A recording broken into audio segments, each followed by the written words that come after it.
Hello, welcome to episode 2 of reading the Goodreads Choice Fantasy nominees for 2022. In episode 1, I read all of the cozy fantasy nominees, so if you want to see me read Legends and Lattes, A Very Secret Society for Regular Witches, and A River Enchanted, make sure you check out that video up there. In this video, I'm going to be reading all of the retellings and reimaginings. So I'll be reading The Daughter of the Moon Goddess, Kaikeyi, Elektra, and Thistlefoot. On audiobook, I'm currently reading Elektra. I'm almost done with it, so I'm gonna give you pretty much all my thoughts now, and then we'll just wrap it up once I finish it. We're following Clytemnestra, we're following Elektra, and we're following Cassandra. These three women are involved in the Trojan War in some way, shape, or form. Clytemnestra is Helen of Troy's sister, Elektra is Clytemnestra's daughter, and then Cassandra is living in Troy when all of this war is happening. So the concept is really, really cool. We're getting to see these women whose stories we're not seeing in the Iliad and the Odyssey. Usually when we read Greek myths and we're hearing about this time, we're following all of the men and their journeys and we're not focusing on the women. So I'm really enjoying that aspect, this reframing. However, there are so many characters to remember. Because we've chosen to focus on the women, there's this interesting thing that's happening where it feels like all of the action is being skipped over because we're not seeing the blow by blow of the battles because the women are not involved in the battles. Instead, it's a lot of them waiting for news of these men. It's really heartbreaking to watch them not have any power in their lives, but it's also incredibly frustrating to read. I would have rather seen this story told over a shorter period of time because we're following before the war, during the war, and now after the war. I would have rather just taken one of these events and seen it from all of the women's perspectives, or keep the longer time frame and only follow one of the women. I think that would have been better. I was really assuming this was going to be like Elektra's book because she's the titular character, but I feel like we're following Clytemnestra way more than Elektra, and even Cassandra as well. It doesn't feel like Elektra's really doing much of anything at this point, and I'm almost 90% through the book. So I'm really not loving it. However, I am engrossed and intrigued. I really loved the scene with the Trojan horse because that is a story that we have been told over and over and over and over again. In popular culture, it's like a funny thing to say, to be like, oh my gosh, they were so stupid, like why would they have brought it into the castle? When you hear this story and hear the people who tried to warn them and the reasons why they were not believed, I really loved the reframing of that story. So I am interested to see what's going to happen. I feel the same way reading this than I do about watching the new Game of Thrones book. I know what's gonna happen. I know who's married to who, I know who kills who, but I don't know how those things unfold. Sorry, the dog is dreaming in his crate. Webby! That is my audiobook. That is almost done. Once that audiobook wraps up, I'm gonna be starting Kaikeyi. Thanksgiving is also this week, and my parents are coming last minute for Thanksgiving, so I need to go to the grocery store. I was kind of expecting to spend Thanksgiving alone, but that is now not the case, so I need to go to the grocery store and prepare for that. I was also puppy sitting this weekend and I just dropped him off at noon, so I have to clean my house and kind of reset everything. So let's listen to audiobooks and do that. I will see you when I have finished a book. Hi, there are 2 sleeping puppies on this couch. If you hear puppy snores, that's what's happening. But I have finished Elektra. The plot kept me interested, but the writing was kind of a miss for me, unfortunately. I was interested to see how things were going to play out, but I didn't love the way in which it was written. So I think it's going to be a 3-star for me. I was intrigued. I wanted to know what was going to happen. I didn't really feel particularly connected to any of the characters. It was kind of interesting. We spent more time with different characters at different points in the book. And so at the beginning of the book, I felt really connected to Clytemnestra, and then by the end of the book, I felt like I had no idea who she was anymore because we hadn't really been in her head for 10 years. And it kind of went the opposite with Elektra because we really didn't get a lot of what she was thinking at the beginning of the book, and then at the end, her perspective was really all we were looking at. So I felt disconnected from the characters the entire way through the book because they were more prominent at different parts of the book. So I don't know. I really would have rather seen this split into 3 different books, one from each of these women's perspectives, or like I said, shortening the time frame and staying with all 3 of their perspectives. So that's what I thought about Elektra. I am now going to start reading Kaikeyi, and I'm really excited about that one. I've wanted to read this for a really long time, and I've been intimidated to pick it up because it is a bigger book and I have big book fear. So this series is helping me to get over my fear of big books, because I'm going to be reading a lot of things that are over 500 pages. I felt this way about the Stephen King. I felt this way about Kaikeyi. Felt this way about The Daughter of the Moon Goddess. They're all bigger books. Ordinary Monsters too, which I'm going to be reading probably next week. So I'm glad that I'm forcing myself to read bigger books. Hopefully it'll help me get over my fear. Oh my god, this dog is so cute. Okay, I have to show you him. He's adorable. Look at him. He's just snoozing.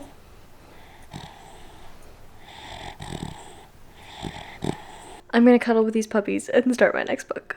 Hello, it's Tuesday. It's been a very busy week. I am taking Wednesday, Thursday, Friday off for Thanksgiving. So I have just been head down trying to get as much done as possible so that I don't have to work at all tomorrow. So I haven't been reading a lot physically, but I have been absolutely devouring Kaikeyi.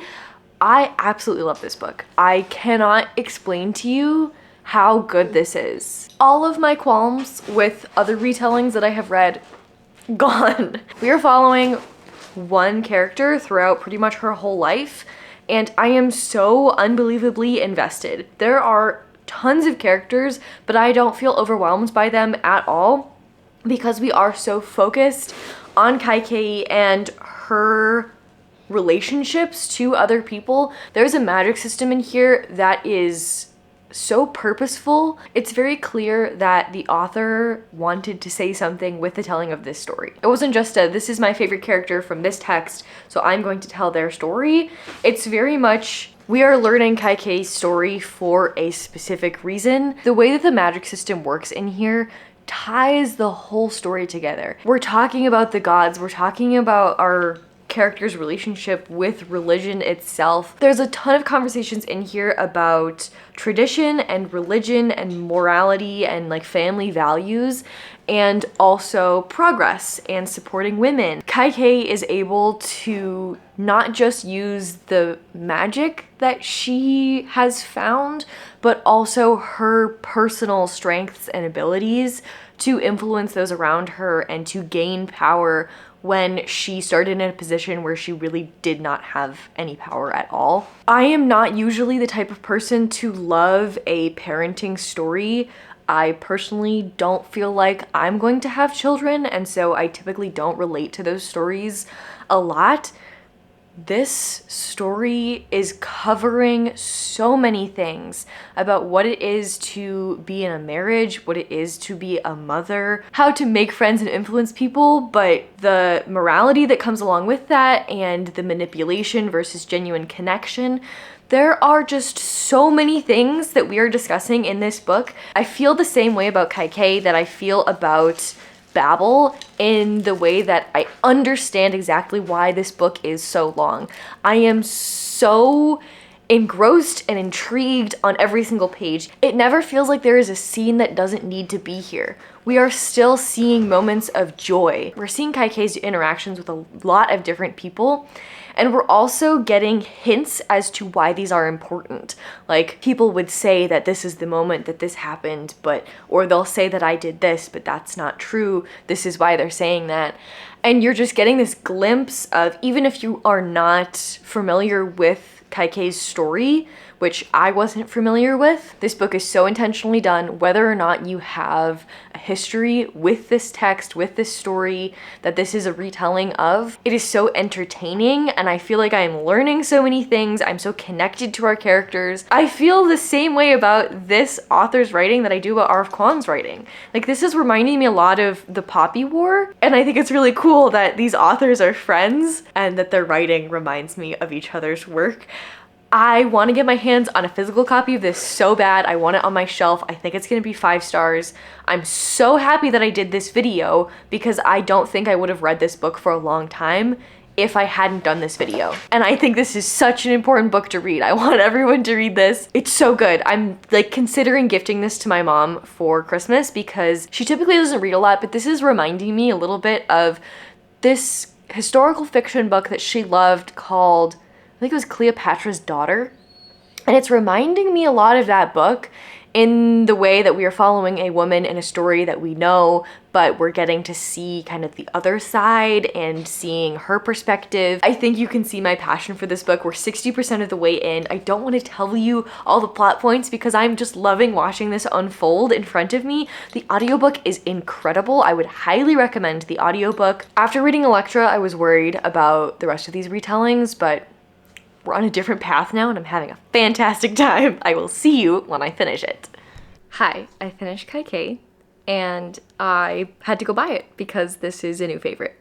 Don't be surprised if this shows up in my favorite books of the year. This is by far my favorite retelling I have ever read, so I'm really excited about the rest of this video. I absolutely love this book, and it felt like it was a book that needed to be written. Like, it felt like Kaikeyi's story was important to be told, and I was able to listen to like a little interview with the author, Vaishnavi Patel, and that was really cool because she was talking about the original story in the Ramayana and why she has chosen Kaikeyi's story in particular to retell, and I really enjoyed that. I think it's a YouTube video, so if I can, I'll link it in the description. I was so invested in the characters all the way through.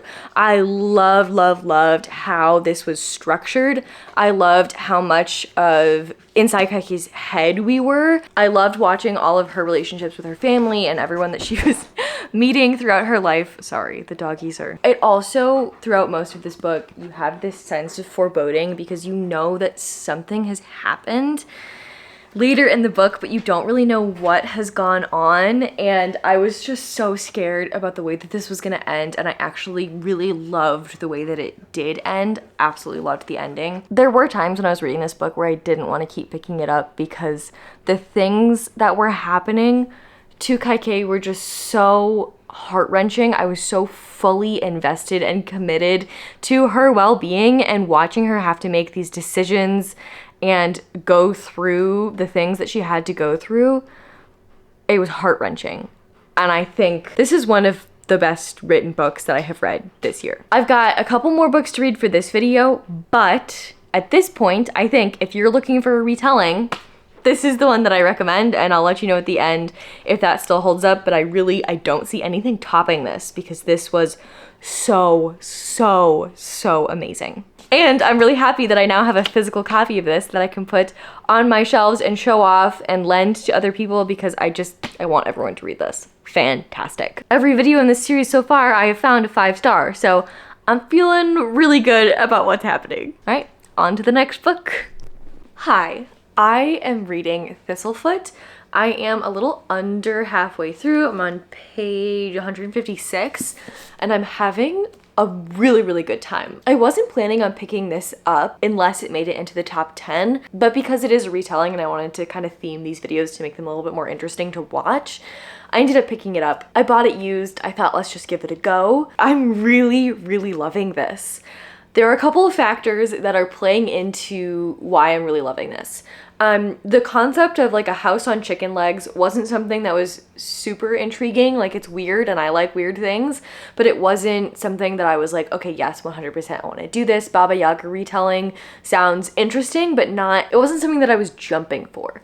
The reasons why I am loving this. 1, we get chapters that are told from the house's perspective, and I am loving that. I feel like with retellings, there are a couple of different ways that you can do a retelling, and I feel like I've kind of seen all of them now with Elektra, Kaikeyi, and now Thistlefoot, because with Elektra, there was kind of no explanation of what was going on from the Greek mythology that it's a retelling of. It kind of felt like I should have known what was going on.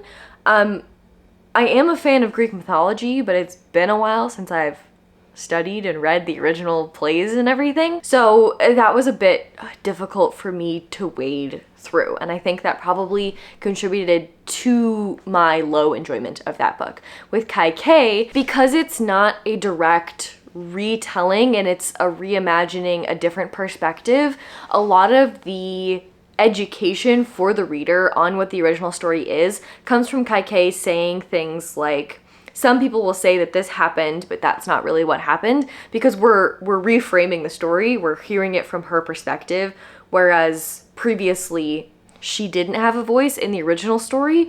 And so that has been really, really interesting because I don't ever feel like I should know what's going on. The author is going to tell me when she is deliberately diverting from the original text because she has something to say about that. And I love, love, love the way that that has been done. In Thistlefoot, what's happening is the house is kind of giving us that original story because this house on chicken legs is sentient, which is really funny. And we have our two siblings, the Yaga siblings, who have inherited this house kind of out of the blue from a distant relative.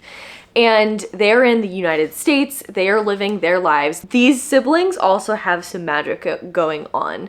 So I'm not gonna tell you what the magic is because it's kind of a reveal that just happened. It's far enough in the book that I don't wanna spoil anything. Suffice to say, I'm really loving the way that both of these siblings' magical situations have manifested. But back to my original point. So these chapters that are from the house's perspective, we are kind of getting more of this original mythology, original story. It's also much darker than I was expecting, which I'm really, really loving. I am a horror fan for sure. If you saw the last episode, you know that I was originally planning to read the horror category and instead chose to read the fantasy category. So I'm glad I'm getting some spooky, scary elements to this. It's more of like that horror, like Comfort Me with Apples, where things are happening in the story that are not horrifying to the characters. So the house is telling us this tale. The things that are happening are not scary to the characters, but they are deeply unsettling to the reader, and that is one of my favorite like horror tropes, and so I'm loving that situation.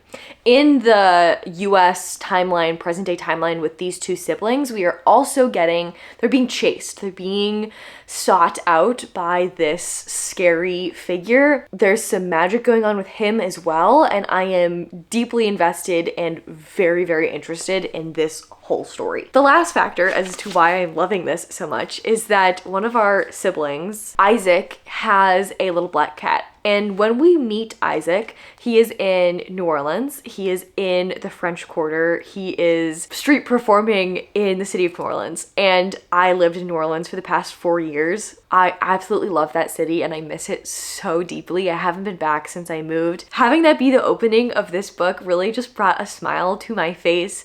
I loved being back there, hearing these streets. I could see exactly where he was going. I absolutely loved that. And all the while, he's being followed around by this tiny little black cat. My cat is a New Orleans street cat as well, and it's kind of a similar story. She's very, very independent. She spends most of her time outside. As soon as she was like healthy and spayed, she decided that she needed to be an outdoor cat right now. She was like, okay, mom, I'm healthy. Put me back outside. Like, this is where I belong. I am a New Orleans street cat. And I really tried to make her an indoor cat. I tried to just like take her on walks and she was having none of it.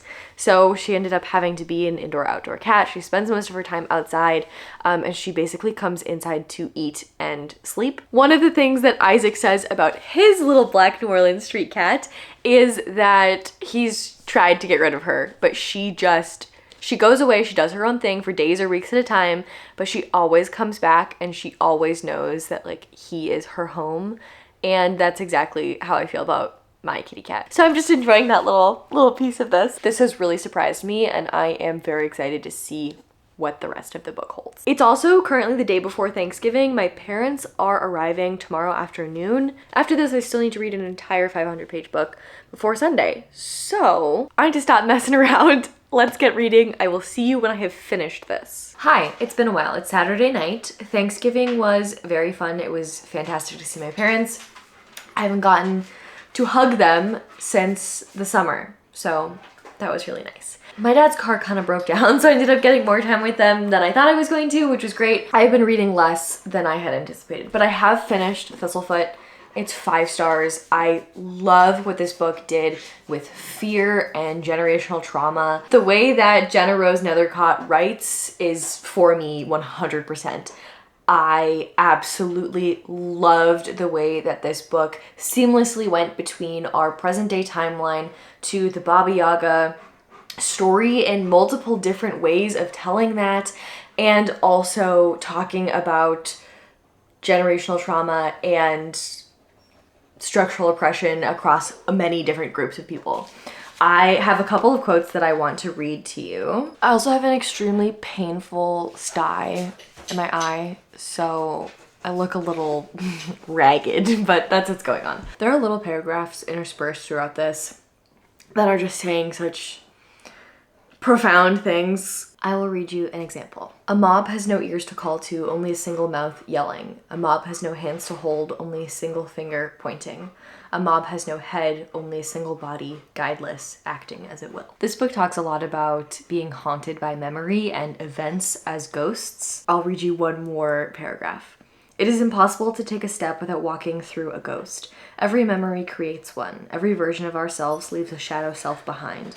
Every regret and every promise and every touch of skin against skin. I love this world that we're in. It's a world that's very similar to ours, but there are living buildings that have grown mouths or legs or arms or human appendages, human traits, because something terrible has happened, some event has happened that caused them to need to do that in order to survive. So we're in this slightly magical world, but it's still very much grounded in our reality. It's talking a lot about different generational trauma that's experienced. It's talking about not just the Jewish experience, but lots of other different experiences of lots of other groups of people who have been discriminated against and oppressed. I think this is a masterpiece. This is Jenna Rose Nethercott's debut novel, and I will definitely be picking up any other novels that she publishes. This was so much darker than I was expecting it to be, and I wish I had picked it up in October. It would have been a perfect read. Absolutely loved it, which means that this video has given us not one, but 2 5-star books, which is absolutely incredible. So the last book that I do have to read, you're sitting on, so hold please, is Daughter of the Moon Goddess. It is Saturday night. You know, my parents were here for longer than I thought they were gonna be, so I just wanted to take the time to be with my family. I may not be able to finish this before the video goes up tomorrow. That's okay. I'm okay with that. I hope you are as well. I've actually been able to grab the audiobook for this, so I have started reading it. So far, I am enjoying it. We've kind of set the scene. Our main character is the daughter of the moon goddess. So the celestial emperor doesn't know that she exists, and her mother has kind of been imprisoned on the moon because she drank her husband's immortal elixir that she wasn't supposed to drink. So our main character, basically, something happens and she needs to run away in order to hide herself to protect her mother because she doesn't want the emperor to kill or hurt her mother. She's escaped. She's kind of setting up this new life for herself. That's what we're following right now. So far, it's interesting. I'm liking this friend she's just found. I'm interested to learn more about what that relationship is going to be. So the plan right now is that I'm going to listen to this on audiobook. That's the plan. I will check in with you tonight before I go to sleep on how much of this I have been able to complete. Hi, it's actually Sunday morning now, and it is raining. So if you hear rainstorm sounds, that's what's up. Puppies and I are a little damp. We went on a very wet walk this morning because we were finishing Daughter of the Moon Goddess. So I actually did manage to complete this whole 500-page book in less than 24 hours. So that was exceptional. And I think the reason why I was able to complete this so quickly is because this is a very compulsively readable book. The plot is very, very fast-paced. We are constantly moving from action point to action point. Kind of feels like this is not a dig at the book at all, but it feels like a blow 'em up movie where like your dad would be really interested in it. It's just very much steeped in this really cool mythology. There's dragons in here, there's mer people in here, but it's also very much action battle oriented. It is a 3-star from me. It's got a couple of plot issues for me. I didn't feel particularly connected to any of the characters. Because this book is so plot heavy, I just felt like we didn't have enough character development. I think this is going to be a really easy book to recommend, but unfortunately it just wasn't really a win for me. It was really entertaining, but besides that, nothing really much to report. which means that I've completed 4 books in this video. We read Elektra, Kaikeyi, Thistlefoot, and Daughter of the Moon Goddess. Kaikeyi is far and above my favorite in this stack, then Thistlefoot, then Daughter of the Moon Goddess, then Elektra. Okay, let's vote on everything that I have read so far. Okay, so here's where I am a little conflicted. I am between Babel, Legends and Lattes, and Kaikeyi. And here's the thing. Do I think I'm probably gonna end up voting for Babel in the end? Yes. For this round, I want to vote for something that I want to see in the top 10 that I don't think I'm going to see in the top 10. I think Babel's gonna be there regardless of what I do. Okay, so I think I am going to vote for Kaikeyi because it has less ratings than Legends and Lattes, and I really want to see it in the top 10 fantasy of the year, so I'm going to vote for Kaikeyi. I voted. Okay, now we've voted in the first round. Next video is going to be the final video in this series, and that's going to be me reading, hopefully completing all of the top 10. My predictions are Fairy Tale by Stephen King, Kaikeyi, the Sarah J. Maas, the Atlas 6, Babel, the N.K. Jemisin, the Brandon Sanderson, Legends and Lattes, and then the 2 that I'm gonna say I think The Very Secret Society of Regular Witches is gonna make it in. I think people who typically read romance may have read that and will pick that one.